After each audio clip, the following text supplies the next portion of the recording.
Customizing your accounting fields in Ramp helps your team code faster and with fewer errors. In the Accounting tab, go to Settings, and then Accounting Fields. This is where you manage the fields Ramp pulls in from QuickBooks, like category, vendor, location, class, customer or job, and billable. To rename a field, select the edit icon. For example, you might change category to expense type. You can also add helper text to guide employees, or set a default value if there are frequently used expense categories.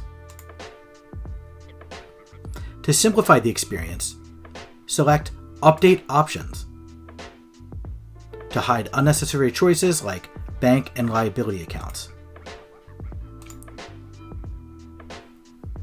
You can also rename individual expense categories by selecting the edit icon.